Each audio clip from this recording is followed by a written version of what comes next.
and to the point, and make them be questions, not statements. So please.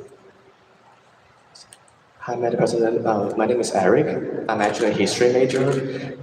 The question I have is, how would North Macedonia approach former Yugoslavian countries as well as Greece that's not necessarily friendly to North Macedonia in terms of EU ascendancy? So we're going to take a couple of questions. Okay. Over here. Greece? Yeah. Yes. Hello, Madam President. My name is Adam. I'm a master's student here at SIPA.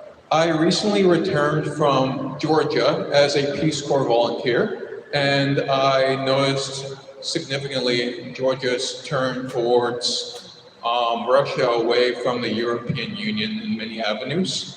My question is, what advice would you have for small states, especially post-USSR states, deciding between allying with Russia for their own security, perhaps, or going towards the European Union? Thank you very much. Thank you. You want one more question before? I don't know. Maybe I could answer shortly. The question on, listen to me. I expected Greece to be the first country recognizing us because European air could enter to Greece. And I was very happy when Greece became a member of EU because it was in a time when it was facing terrible problems inside. And that was a good step because the same was not only with Greece, the same was with Portugal, the same was also with Spain after dictatorships, because they blossomed then, they became Europeanized. Indeed, in my opinion, the problem is irrational, totally irrational. Because Greece has double name, Hellenic Republic and Greece. And indeed, I make difference between regions and state. When we say republic, I'm speaking about time before Prespa Agreement, Republic of Macedonia, it means the state Macedonia. It is differentia specifica in comparison with Macedonia as a geographical term, as a historical term, and that Macedonia is not exclusive right, neither of Greece nor of the other countries. It is civilizational heritage for me.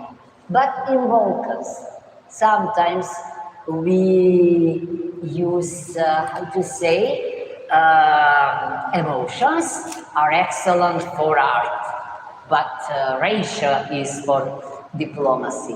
And I think that, yes, I think that I have a lot of friends, professors in Greece, and we are debating in an excellent way. I think that Greece recognizing us could become a leader in the Balkans, but there is a chance for that.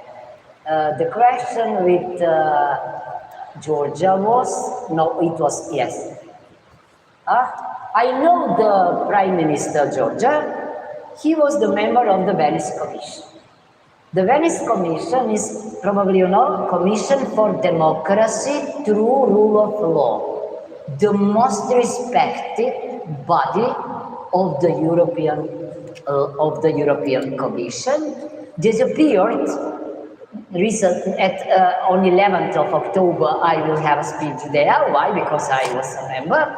Because it was established to help the newborn countries after dissolution of Yugoslavia and after fall of communism to adopt constitutions, as your professor said, in a liberal manner, new constitutions, or constitutions that will allow us faster to, how to say, pass through transition and consolidation. And what I recommend, indeed, I think that if the world was as it has to be, in which the European Union or the United Nations are the place where we could solve the problems, then we could easily solve the problem. And indeed, I know that they are close to Russia, and I have already mentioned Putinism as authoritarianism. But indeed, if there is an international law, then nobody could act at his will, even Russia. But too long we've been waiting. I think that we have to prevent the wars and the problems. We always act in post festum. There is a need to act via lawyers, ex ante, not to allow that, but it was late. Indeed, sorry, emotions. Georgia is a sovereign state. They could decide at their own, but indeed I know that they are also members of the Council of Europe, the oldest institution, European, also the members of the Venice Commission.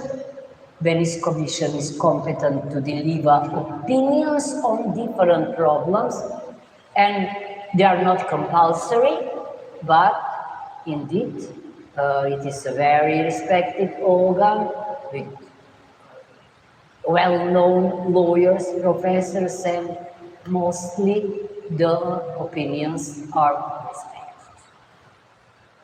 Okay, so next one in this line, and then we'll take another one from the other line in a second. Good afternoon, Madam President. My name is Sherry Chen. I study comparative constitutional law at Sciences Po Paris and political science at Columbia University. I want to serve as Secretary of Defense for America. My question for you today is about constitutional identity. As North Macedonia advanced toward EU accession, while balancing regional sensitivity over national identity and constitutional reforms, what lessons do you think your country offer other smaller countries navigating sovereignty and integration? Thank you. Oh, thank you. Also, interesting question. Yes? Yeah, and over here as well. Good afternoon, Madam President. My name is Sitar, and I'm a first year studying at Barnard College. And my question is, what concrete steps will your administration take to support and promote gender equality in North Macedonia in areas like politics, business, or education? Thank you. Constitutional identity, you aroused the question in which maybe Jürgen Habermas is the best, because he is speaking about constitutional identity. Yes. We have a terrible problem. Why? Because I mentioned 36 amendments. Let me tell you that maybe 2/3 of them came, as we named them, probably you also know that notion, imposed constitution, imposed amendments. What it means?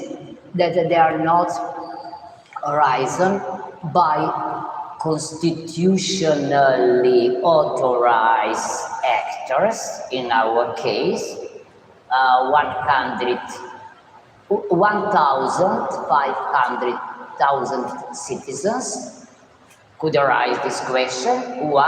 Yes, stop it, 150, sorry, the president, or 30, the government, or 30 deputies, MPs, but it was not so. Actually, the initiatives were from abroad. It is not within the international law. It is not. That is the first. And indeed, I think that, yes, I'm ready for constitutional changes. But what kind of constitutional changes? Those deriving from the reality that says that there are some problems, inconsistencies in implementation of the constitutional order. No, we are not dealing with these problems, but only with some questions from outside, like, yes, I know that minority rights are very important, but somebody asked me, yes, we have quotas, but not only gender quota, but we also have so-called just and equitable representation that has to be respected, and it means that besides the knowledge, competence and professionalism, in a heterogeneous society like our, also ethnic affiliation has to be taken into consideration. I have nothing against that, but only if the first principle, knowledge and competence is respected. Otherwise, so my interpretation is that if you and I are equal in knowledge and in professionalism, I will be given priority as underrepresented. Yes, we have quota system in the electoral code, the question was, and it says that on each elections, local, parliamentary, 40% of the list, because we have proportional model, so-called, DON system, we have proportional model, 40% of the candidates on the list has to be from less represented gender. And now, for now, we women are this, but one day maybe we will protect men by this quota. Why not? Question over here. Dobar dan. My name is Estelle. I'm a sophomore at Columbia studying political science.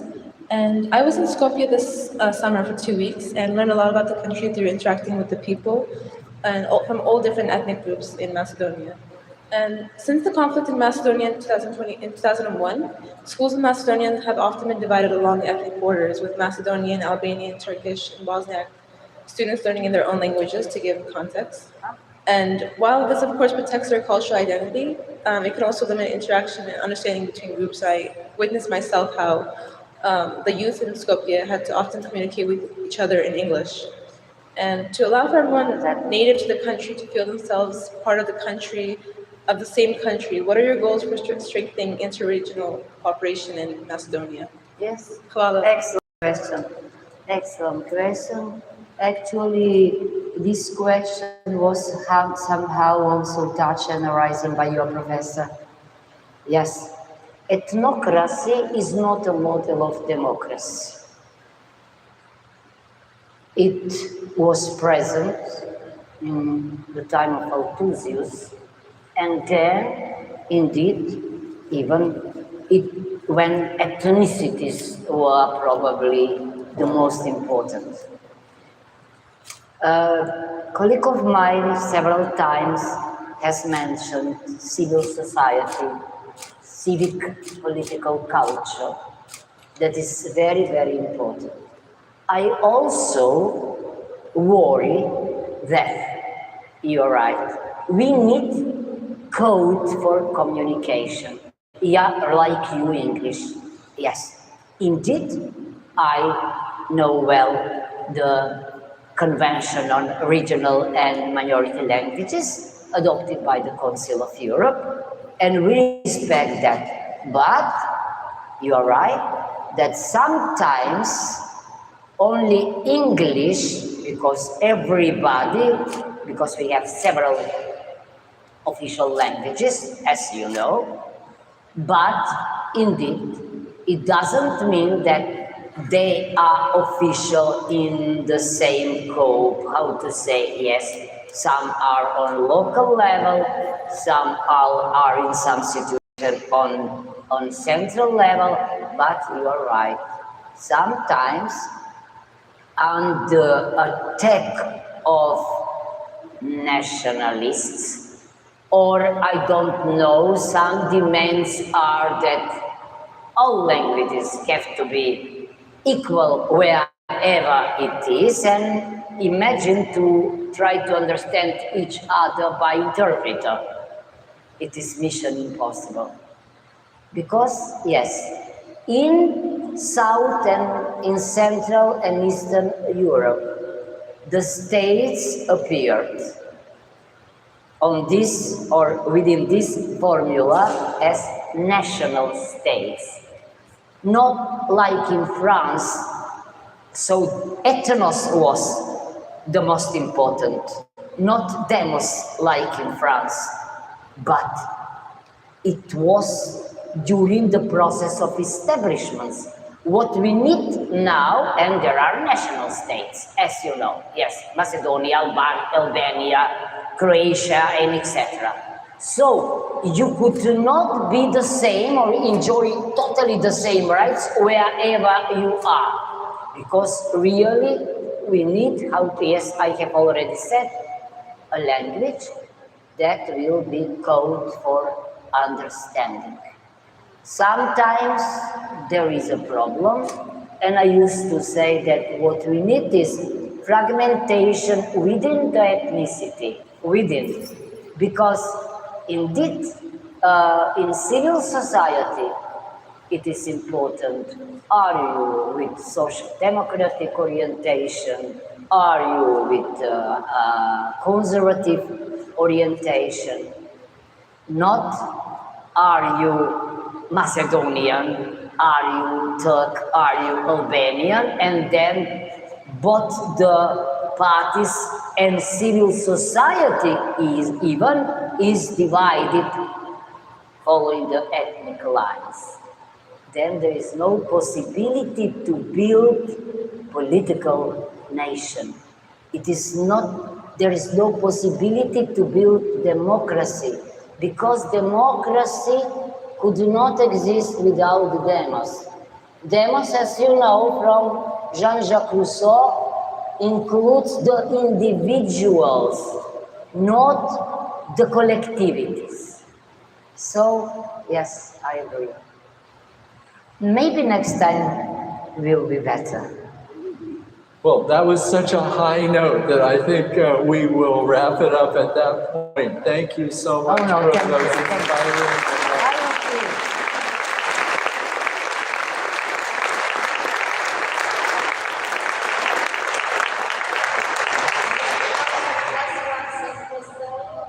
What I learned and what I owe to this university is the knowledge in legal clinical education. Many years ago, it was in 1999, for the first time, I created a project on legal clinical education, and it was under auspices of the Columbia University. Now we have it. We have several clinics as a faculty. We still do not have profile of professor clinician, but each of us is partly like James with two faces clinician. So thanks, I see beautiful afternoon, and it is a remedy for me. Thank you.